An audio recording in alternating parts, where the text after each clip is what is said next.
All right, YouTube, there's been a leaked memo from the Department of Justice, and most of the people that are talking about this right now are talking about how it mentions gun confiscation and so forth. I think that's alarming, but I think there are a couple other interesting things that can be actually gleaned from this document that's been leaked. It's by Greg Ridgway, PhD, Deputy Director of the National Institute of Justice. Now, there's a link in the description where you can read the 9-page PDF yourself.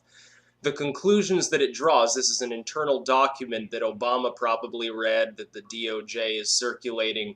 If you actually read through this, it's not a lengthy read, and it's put in fairly simple terms. It actually appears to be more damaging. The fact that people now know that this is circulating at the federal level, I think, is more damaging to gun control arguments, far beyond even a memo that openly suggested that guns should be confiscated, because the things that it says run directly contrary to what's been told to the public by people who, lean more towards, the anti-gun side for decades now. We'll go through this. We'll go through parts of this and talk about it. The very first section talks about an average of 35 fatalities per year in mass shootings, and then says that policies that address specifically mass shootings will do basically nothing to reduce violent crime and death, because it's such a small proportion of the gun homicides that occur, which is something that the media doesn't seem to understand. You see, the media focuses in, regardless of whether it's, pro or anti-gun media, they focus on the handful of mass shootings that happen in this country every year. They don't talk about the thousands of people that die as the result of gang violence, gang members wielding guns or knives or any of that stuff. This whole document overlooks the fact that most of the violent crime in this country is still committed with a blunt object or with a bladed weapon rather than a firearm. It talks about gun buybacks and how they're ineffective as generally implemented, that they are, one, too small to have an impact. Two, the guns turned in are at low risk of ever being used in the crime. Oh, well, the DOJ is just admitting that the guns that are being sold back, like in LA, are unlikely to be used in a crime. Well, what's that about? I thought that these were all illicit weapons. That's what we've been told. Three, replacement guns are easily acquired. Well, no shit. There are, many billions of guns on this planet, especially in the hands of government agents now.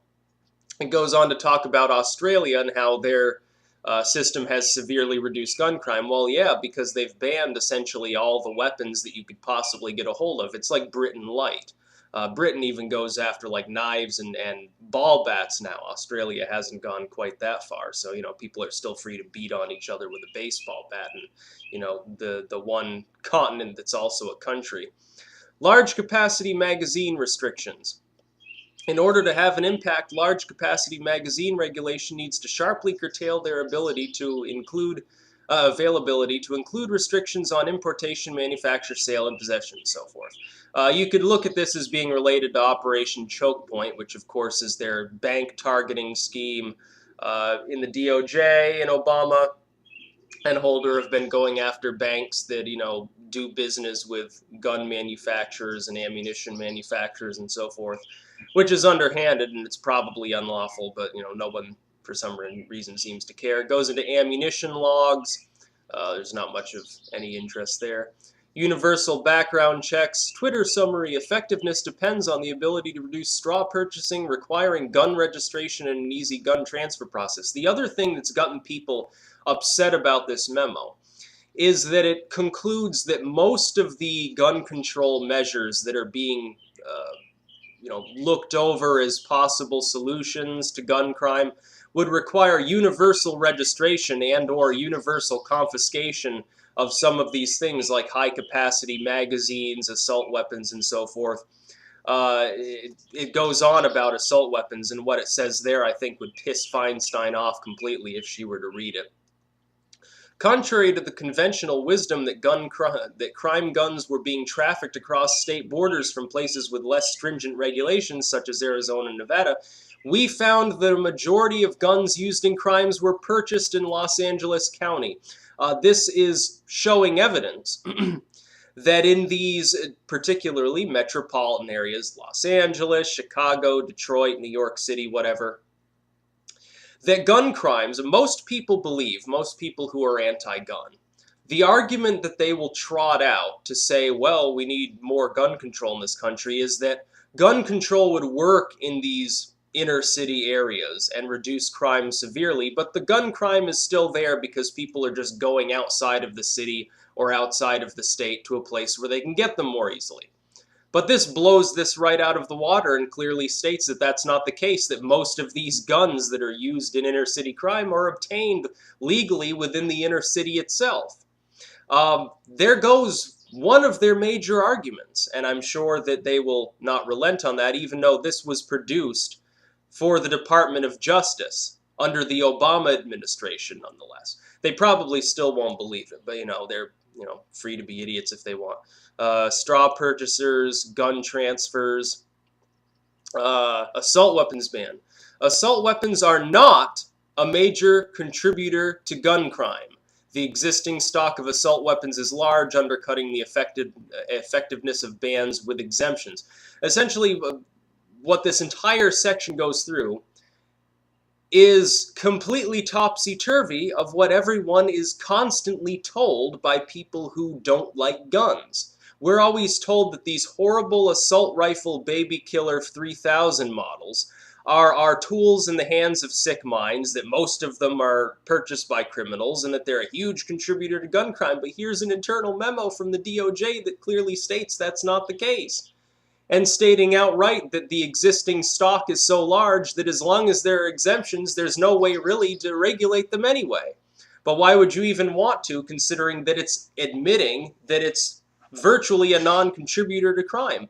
And a lot of people already knew this. Most gun crimes, well, first let's break it down. Most violent crimes are committed without a weapon or with a blunt instrument.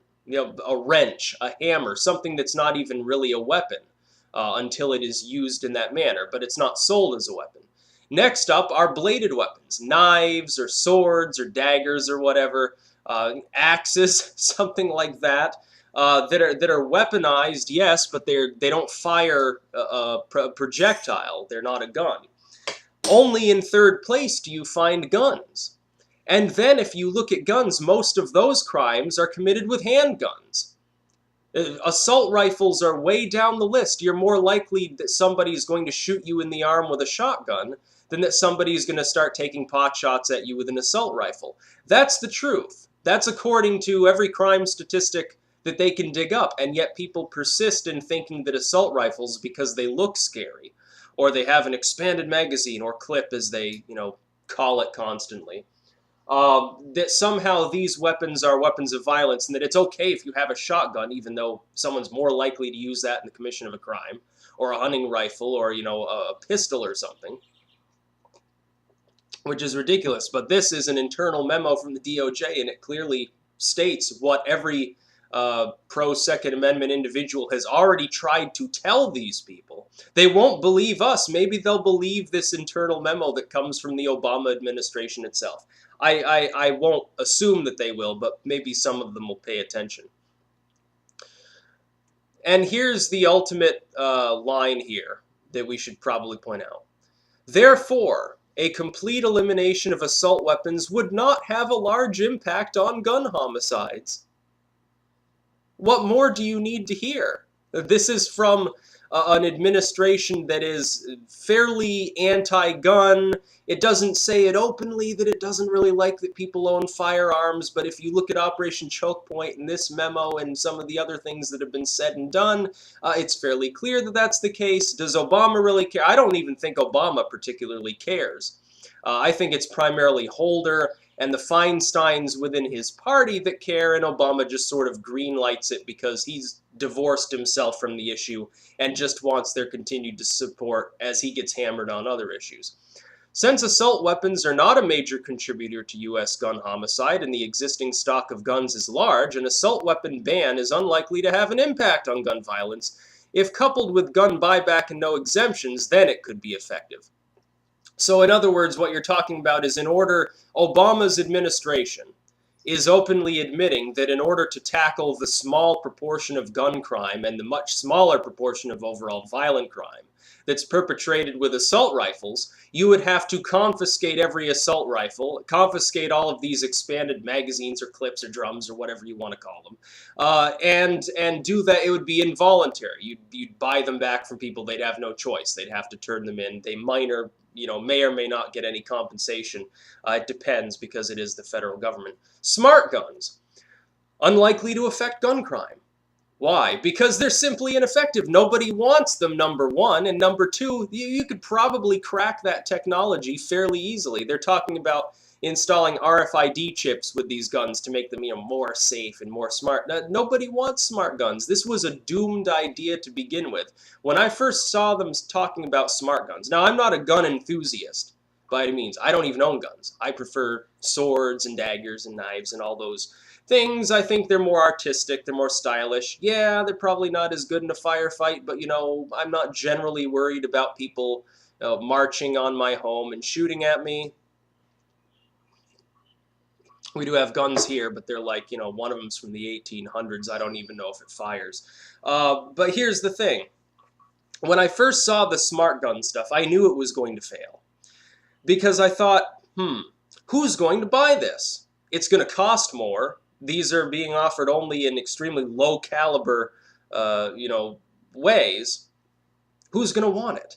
Nobody's going to go out and try to hunt with a smart gun. They're talking about, people will buy them for home defense, and it'll keep robbers from, using their guns against them. The average gun owner probably is marginally competent in the use and care of their gun, probably doesn't leave it lying around their home for a burglar to get. They probably have it in a safe, or they have it on the table next to their bed in case they have to shoot some robber that breaks in. And also, what this report overlooks is the fact that up until this day, and it has always been this way, most homicide that is committed by gun is either in self-defense or suicide. This is something that you will never hear. Many of those cases are somebody blows their head off, but they could have committed suicide by jumping off a bridge or hanging themselves or anything. I don't think the method of suicide particularly makes a difference to most individuals. It's still suicide. It's sad. It's, something that people should be dissuaded from. I can understand why they kill themselves sometimes if they've got some incurable disease or they're in great pain or whatever, but, it should be dissuaded to some extent. Some of these people just have depression. They could benefit from therapy or something. But suicide makes up a fairly large proportion of what is listed as gun crime, because it is a crime. It's illegal to kill yourself. I know it sounds ridiculous, but it's actually illegal to do so. It's also illegal to try to kill yourself. Well, if they blow their head off with a pistol, that goes down as a gun crime.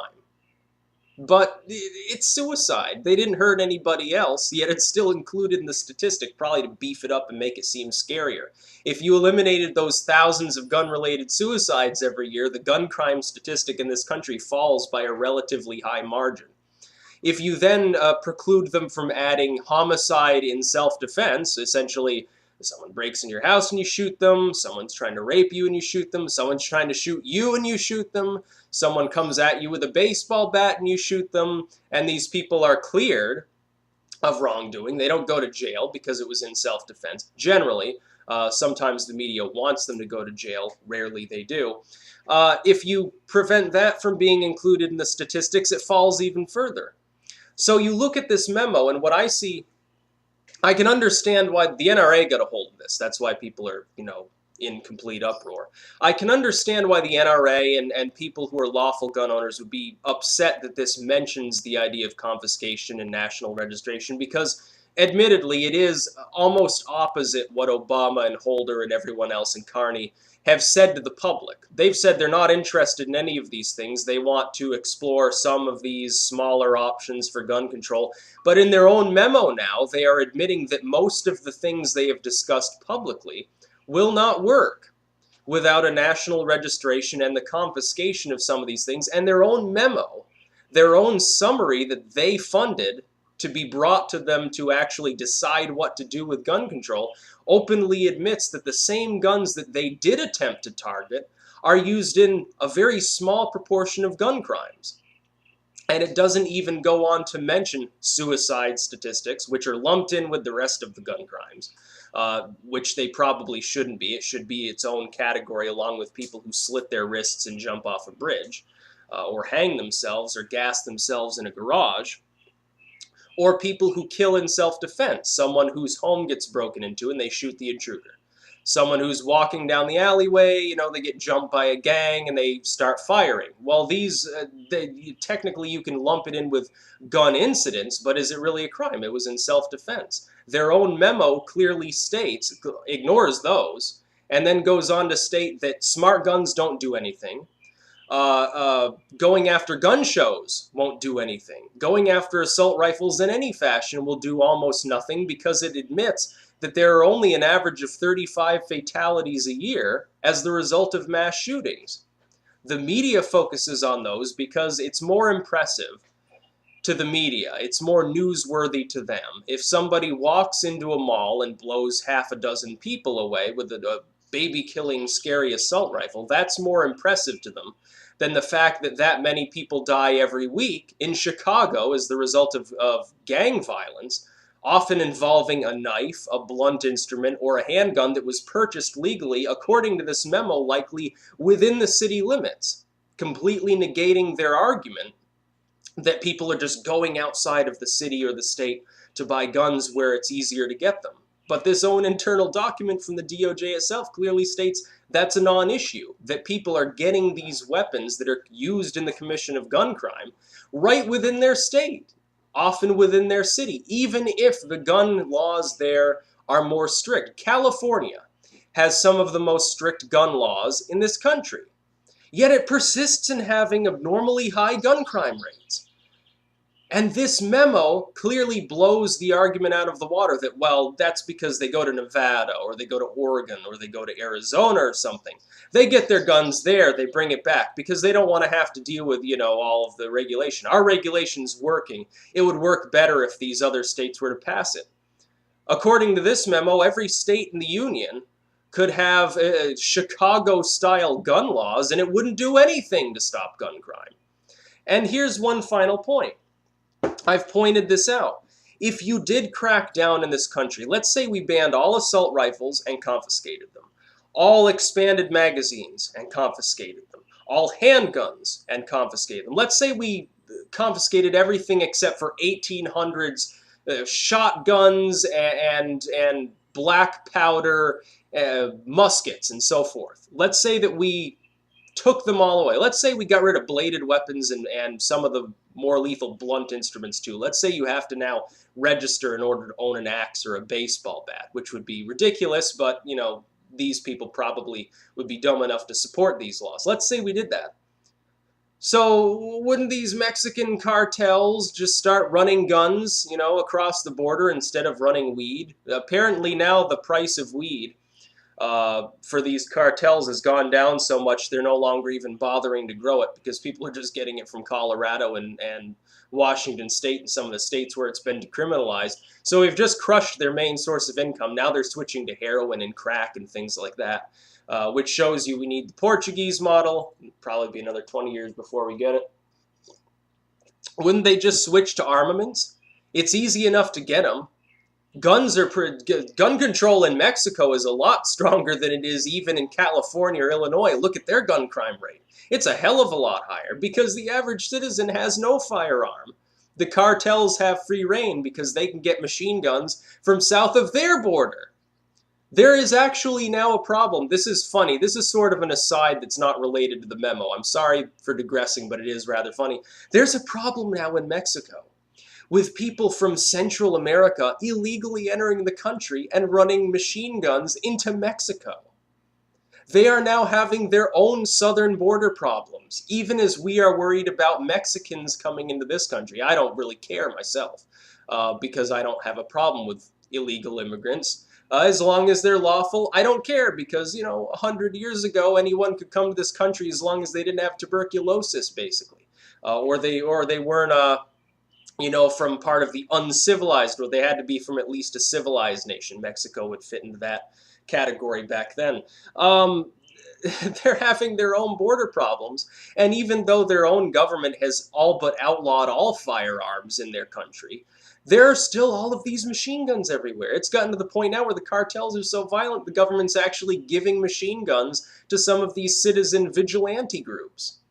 That's how bad it's gotten down there. And it's starting to spill over into Texas, by the way. They had effigies hung off of some of those signs in Texas, right north of the border, telling the police essentially, we're going to try to give you money, and if not, we're going to shoot you if you don't accept our bribes.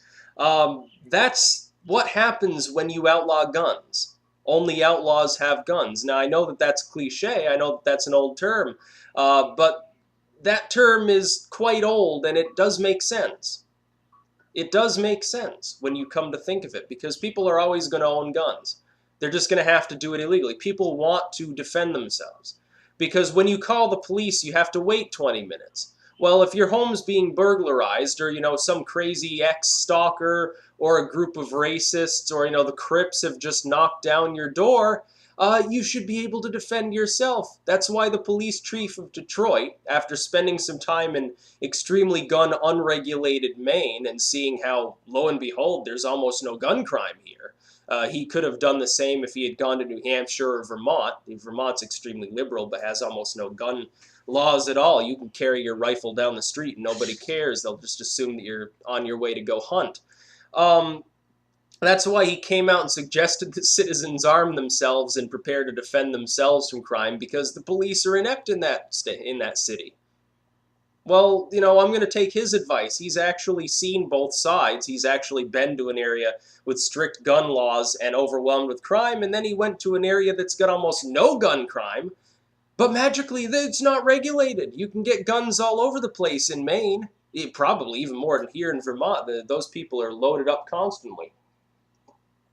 And they're a blue state too, which really pisses the California Feinstein people off too. But look at this memo. Look at the link. Read it for yourself. And ask yourself, what is this truly saying about the Obama administration's own gun law strategy? It's doomed to fail, because he either has to implement confiscation and involuntary registration to make any of this work, and then he admits, well, it's not really going to stop crime anyway, it's just sort of a flying fuck at a rolling donut. Or he's going to have to leave the issue alone, because the gun crime from the assault rifles is low anyway, and he should really be targeting handguns that, by the way, the American people aren't remotely willing to give up. Even some of the more liberal people in this country, they own handguns too. It's far, far beyond the stereotype of the backwoods redneck sort of hunter, trapper, fisher, survivalist, Tea Party person with an assault rifle. If you're going to go after, the hunting rifles and the handguns, you're going to have to go into those cities where people are overwhelmingly liberal to clear those out. I don't think Obama's willing to take the enormous hit to his popularity that it would require to do that. That's assuming that the next round of Greenwald leaks doesn't sink him completely and leave him at most a crippled lame duck, and at worst at risk of impeachment. So read this memo. Download it and read it. It comes from InfoWars, which is, not a very reliable site, but the story itself isn't from InfoWars, which is the reason I'm actually talking about it. It blows the administration's and the gun grabbers' arguments completely out of the water. It completely destroys them, and this is their own internal memo, which is making me laugh my ass off, because everyone else is so focused on its few mentions of confiscation that they're not mining for this pure comedy gold about how this memo disproves their own arguments when it comes to, well, we're going to regulate these terrible assault rifles. That'll really stop these crimes. Because it won't. One last thing. Gun crime rates in this country have been falling consistently for 20 years, despite the fact that gun regulations in a lot of states are decreasing. A lot of the more rural states have repealed gun laws, and their crime rate is falling. Why do you think this is? It's because it's inversely correlated. The more you regulate them, the more crime you will have. Unless you are willing to confiscate every blunt instrument and knife in this country, and put little plastic caps on all the corners so nobody accidentally hurts their head going by. It will not work. It didn't work in the UK. Their violent crime rate went up after they began legislating all of these gun grabs. Hence why their new UKIP party wants to repeal the handgun ban, because they know it'll actually reduce crime. I know it sounds crazy to somebody who doesn't really like big, scary, noisy things like guns. I know it doesn't make sense, but actually look at the statistics, because it does work. That's about all. Peace out.